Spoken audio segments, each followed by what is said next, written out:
வணக்கம் ராஜயாழினி. வணக்கம் அண்ணா. தொடர்ந்து எல்லா சுற்றுகள்லையுமே சிறப்பாக பேசுகிற போட்டியாளர் ராஜயாழினி. உறவுகள் சுற்றுல எந்த உறவு, யாரை பற்றி என்ன சொல்லுங்க. நான் ஆட்சியை பற்றி பேச போகிறேன். ஆட்சி அப்படின்னா பாட்டியை பற்றி பேச போறீங்க. ஒரு உற்சாகமான கைத்தட்டு கொடுங்க. சிறப்பாக பேசுங்க. வாழ்த்துக்கள். நன்றி அண்ணா. அனைவருக்கும் என் பணிவான வணக்கங்களை தெரிவித்துக் கொள்கிறேன். என் பெயர் ராஜயாழினி. நான் இன்று உங்களோடு பேச எடுத்துக்கொண்ட தலைப்பு ஆட்சி, அதாவது பாட்டி. நான் உங்களை ஆட்சின்னு கூப்பிடுவேன், அதனால் ஆட்சியை பற்றி பேச போகிறேன்.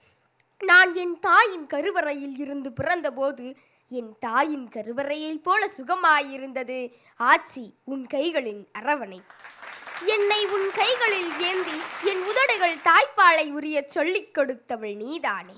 நான் பிறந்தபோது பெண் குழந்தையா என்று குரலில் சத்தமும் சக்தியும் குறைந்த தொனியில் கேட்டவர்களுக்கு ஆடி மாசம் அம்மனே வந்து பிறந்திருக்கா என்று சொல்லி கேட்டவர்களுக்கு இனிப்பை கொடுத்தவள் நீதானே.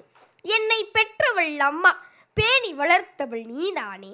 நான் கை குழந்தையாயிருந்த ஒவ்வொரு நொடிப்பொழுதையும் கதை கதையாய் நீ எனக்கு சொல்லும்போது என்னவோ கால இயந்திரத்தில் பயணம் செய்து போய் என் சிறுவயதை பார்த்துவிட்டு வந்தது போலவே இருக்கும். நான் கை குழந்தையாயிருக்கும் போது என்னை உன் கால்களில் கிடத்தி குளிப்பாட்டி அழகு பார்ப்பவள் நீதானே. நான் குளிக்கும் போது அழுவேன், ஆனால் கண்ணீர் உன் கண்களில் இருந்தல்லவா வரும். நான் கை குழந்தையாயிருக்கும் போது என் மலம் ஜலத்தை கூட பன்னீரும் சந்தனமாய் நினைத்தவள் நீதான். நீ உன் மௌனம்தான் உன் மொழியாயிருந்த போது நீ பாடிய தாலாட்டுதான் நான் இன்றும் கேட்கும் சுகமான பாட்டு. நான் உண்ணும் உணவு, உடுத்தும் உடை, நடக்கும் நடை இவையெல்லாமே உன் பேரன்பு. உன் கண்களை தாண்டி காற்று தூசியை கூட கொண்டு வந்துவிட முடியாது. 1000 ராமர் ஒரு பரதனுக்கு சமம் என்பார்கள், 1000 அம்மா ஒரு ஆட்சிக்கு சமம் என்பேன். 1000 அழகுக்கலை நிபுணர்கள் சேர்ந்தாலும் நீ சரட்டையில் சேர்க்கும் கருஞ்சாந்துக்கு ஈடாகுமா? பெற்ற மகளின் பெருமையை கூட பெரிதும் பேசாத நீ நான் செய்யும் சிறு செயலை கூட கொண்டாடி தீர்த்து விடுகிறாய். தலைவாரி பூச்சூடி பள்ளிக்கு போ என்றால் அன்னை என்பது பாரதிதாசனின் வரிகள்.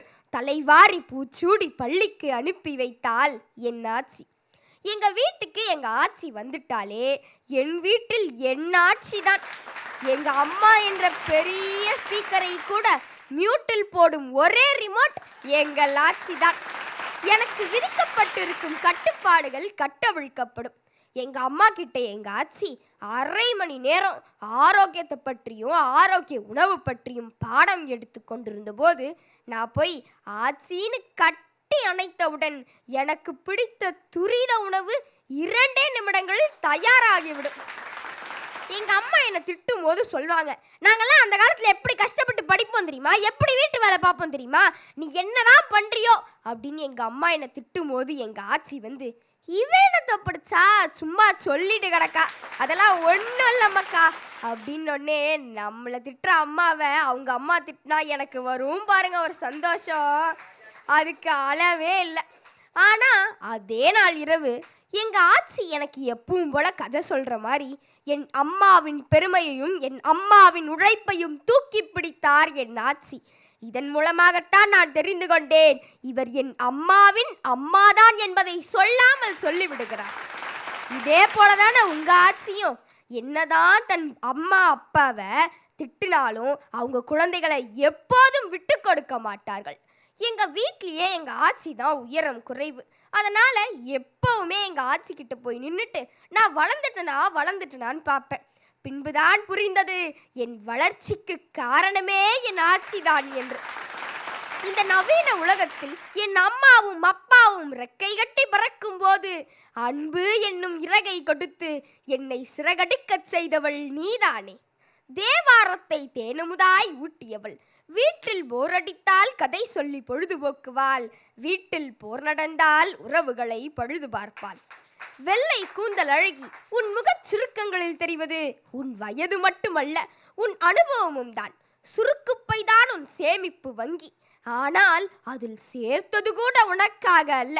சுருக்குப்பையிலிருந்து காசை செலவுக்கு அளிப்பாய், மீதி இருக்கும் வாழ்வையே எங்களுக்காக அர்ப்பணிப்பாய்.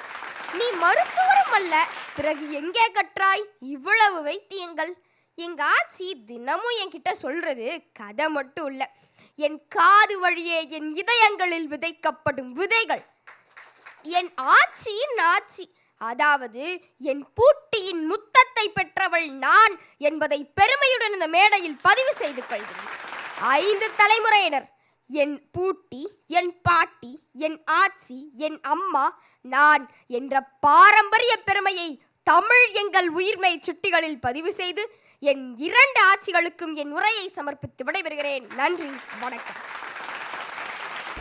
ராஜயாழினிக்கு ஒரு உற்சாகமான கைத்தட்டு கொடுங்க. நன்றி அண்ணா. சிறப்பாக பேசியிருக்கிறீங்க. 5 தலைமுறையை நினைவூட்டி இந்த மன்றத்தில் பேசியிருக்கிறாங்க. ஆட்சியினுடைய உயர்வை பதிவு பண்ணியிருக்கிறீங்க.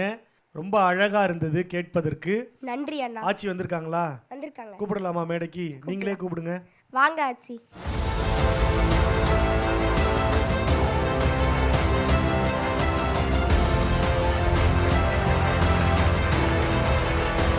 ராஜயாழினி டிவியில் பேசுறதெல்லாம் நீங்கள் பார்த்துருப்பீங்க. இப்போ நேரில் உங்களை பற்றி பேசுனது எப்படி இருந்தது? ரொம்ப மகிழ்ச்சியாக இருந்தது. அதையும் தாண்டி அவளுக்கு இந்த பிறவியில் கிடத்தது 5 தலைமுறைகளையும் அவன் பார்த்துருக்கா. வேறு யாரும் பார்த்துருப்பாங்களான்னு எனக்கு தெரியாது. அந்த தலைமுறைகளையும் பார்த்துருக்கா. 3 தலைமுறைகள் வீட்டை விட்டு வெளியே வந்தது கிடையாது. 4வது தலைமுறையில் அவளுக்கு நம்ம வீட்டுக்குள்ளே இருந்தோம். அவளை நல்ல எது தப்பு நடந்தாலும் எதிர்த்து கேட்டு அவளை ஒரு நல்ல வழியில் பெரிய ஆளாக ஆக்கணும்னு ஆக்கணும். அதேமாரி அவள் பொண்ணும், அதாவது பேத்தி வந்திருக்கிறது ரொம்ப சந்தோஷம். ரொம்ப அழகாக வாழ்த்திருக்கிறீங்க. பக்கத்தில் நின்று வளர்ந்துட்டேனான்னு பார்ப்பேன் அப்படின்லாம் சொன்னீங்க. ஆட்சியை விட அதிகமாக வளர்ந்துருக்கீங்க. அம்மாவை விட இந்த துறையில் இன்னும் உயர்வாக வளர சங்கரா தொலைக்காட்சியின் சார்பாக எங்கள் வாழ்த்துக்கள். உங்கள் அம்மா பெரிய பேச்சாளர் அப்படின்னு இந்த மன்றத்தில் பதிவு பண்ணியிருக்கிறீங்க. அப்போ அவங்க பேச வேண்டாமா? அக்கா சொல்லுங்கள், எப்படி இருக்குது இந்த வெற்றி பயணம்? முதல்ல சங்கரா தொலைக்காட்சிக்கும் நடுவர் பெருமக்களுக்கும் வணக்கம். எவ்வளோ மேடைகளை நம்ம பார்த்துருக்கலாம், அல்லது பிள்ளைகளை உருவாக்கியிருந்தா கூட தன் பிள்ளை தன்னுடைய பிம்பமாக நின்று பேசுகிற போது ஒரு அளப்பரிய மகிழ்ச்சி. எல்லோரும் சொல்கிறதா, எவ்வளோ பேசினாலும் தன் பிள்ளை பேசி பார்க்குற போது அது மகிழ்ச்சி. இதை விட என்னென்னா, எங்கள் அம்மா முதல் முறையாக பேசி நான் பார்க்குறேன். அந்த உற்சாகத்தை என் பிள்ளை கொடுத்துருக்கிறா அப்படின்றது என்னுடைய மகிழ்ச்சி. ஸோ என் தாய்க்கு நான் பெரிதாக எதுவும் பண்ணதில்லை. இந்த உரை என் தாய்க்கு நான் சமர்ப்பிக்கிறேன். அது என் மகள் சமர்ப்பித்தது எனக்கு மிகப்பெரிய மகிழ்ச்சி. நன்றி. ரொம்ப ரொம்ப ரொம்ப மகிழ்ச்சி. ராஜயாழினியினுடைய இந்த உரைக்கு நடுவர்கள் வழங்குகிற மதிப்புரை அன்பு அண்ணன் மணிகண்டன் அவர்கள். இந்த உறவுகள் சுற்று இதுவரை நன்றாக போய்கொண்டிருந்தது. பல நாட்களாக பார்த்து கொண்டிருப்பீர்கள். அண்டப்புழுகு ஆகாசப்புழுகுன்னு நீங்கள் கேட்டிருப்பீங்க. அதுதான் இவங்க 2 பேரும். அதில் இந்த பொண்ணு பேசுகிறா, ஆட்சி சொன்னாங்களாம் அவங்க அம்மா என்ன படித்து கிழிச்சாங்கன்னு. பார்வையாளர்களுக்கு சொல்கிறேன், என்ன படித்து கிழிச்சாங்கன்னு பேசின, ஆட்சி பற்றி பேசின பொண்ணோட அம்மா இந்த வயதிற்கு பிறகு எங்கள் மாப்பிள்ளை துணையோட அண்மையில் ஒரு கல்லூரியில் பகுதி நேர முனைவர் பட்டத்துக்கு பதிவு செய்திருக்கிறாங்க. இப்பயும் அவங்க கிழிச்சிக்கிட்டே இருக்காங்க படித்து. அப்போ ஒரு செல்வம் தான் 3வது தலைமுறைக்கு, கல்வி தான் சமூகத்தில் புரட்சியை ஏற்படுத்துங்கிறதுக்கு ராஜயாழினியினுடைய அம்மா, என்னுடைய ஒன்றுவிட்ட சகோதரி ஒரு எடுத்துக்காட்டு. ஒரு வரி அடித்த பாரு. அப்படியே உணவு வகையில் பட்டியல் போட்டுக்கிட்டு இருக்க ஆட்சியை போய் கழுத்தை கட்டிக்கிட்டோன்னே எது சாப்பிடக்கூடாதுன்னு சொல்கிறோமோ அந்த துரித உணவை டக்குன்னு அதுதான்டா பாட்டி. அது பாட்டியை இழந்த பிள்ளைகளுக்கு இந்த பேச்சு வருத்தத்தை தரும். பாட்டி இருக்கின்ற பிள்ளைகள் அந்த பாட்டிகளை கொண்டாட வேண்டும் என்கின்ற எண்ணத்தை தரும். அதுதான் ஒரு பேச்சினுடைய சக்தி. இதுக்கு மேலே ஆட்சி பற்றி பேசவே முடியாது. சும்மா இந்த ஆட்சி மணக்குது உன் பேச்சில். நன்றி அண்ணனுக்கு. நன்றி. அன்பிற்கினிய அண்ணன் கவிஞர் நிரஞ்சன் பாரதி அவர்களின் வரிகள். ராஜயாழினி பேசின பிறகு எனக்கு 3 சி கிடச்சிருக்கு. ஆட்சி, ஆட்சி, ஆசி. என்றைக்கும் போல இன்றைக்கும் நீ பேச்சில் ஒரு ராஜ யாழினி என்பதை நிரூபித்து விட்டாய். அதில் வந்து மாற்று கருத்தே இல்லை. நீ உன்னுடைய ஆட்சியை பற்றி ரொம்ப நெகிழ்ந்து மகிழ்ந்து உள்ளபூர்வமாக சொல்லும்போது உயரம் குறைவு, நான் அதனால் வளர்ந்தேன் என்றெல்லாம் சொன்னேன். அவங்க பக்கத்தில் இருக்கிறதுனால இன்னொரு பாயிண்ட் சேர்த்துக்கும், உனக்கு துயரம் குறைவு. உயரம் குறைவு பெரிய விஷயம் இல்லை, துயரம் குறைவு. அதனால தான் வந்து உடனே உனக்கு விழுந்து விழுந்து எல்லா கவனிப்புகளும் நடக்குது. அது வந்து ஒரு பெரிய கொடுப்பினை. அப்புறம் வந்து 5 தலைமுறைகளை வந்து நீ பார்த்துருக்கேன்னு அவங்க சொன்னாங்க. அதுவும் ஒரு பெரிய பாக்கியம். உன்னுடைய இந்த பேச்சு முழுக்க அந்தளவுக்கு வந்து உங்களுடைய அந்த பாசப்பிணைப்பு, உங்கள் 3 பேருக்கும் இடையிலான அந்த பாசப்பிணைப்பும் ரொம்ப அழகாக இருந்தது. அதற்கு வாழ்த்துக்கள். ஆமாம், நீங்களும் ரொம்ப சிறப்பாக பேசுனீங்க. நன்றிங்க. உங்களுடைய அந்த எக்ஸ்டம்போரான ஸ்பீச் வந்து உண்மையாகவும் இருந்தது. அழகான உங்களுடைய உச்சரிப்பும் சொல்லாட்சியும் வந்து எல்லோரையும் கவர்ந்தது. இதே போல் அந்த ராஜ நடையோட இந்த நிகழ்ச்சி முழுக்க நீ பயணம் செய்ய வேண்டும் என்று மனதார உன்னை வாழ்த்துகிறேன். மணிகண்டன் சாருக்கு என்ன சொல்ல விரும்புகிறேன்னா, நாங்கள் நல்லவங்க இல்லை, நாங்கள் கெட்டவங்க சார்.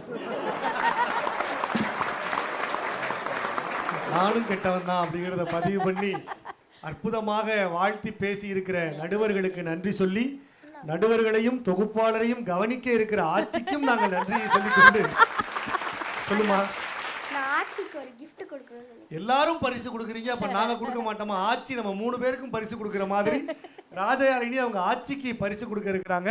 இப்ப கொடுக்கலாம்.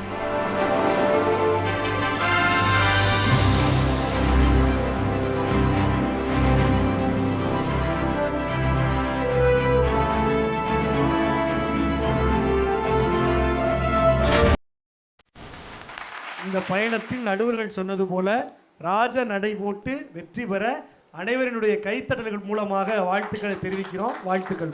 நன்றி.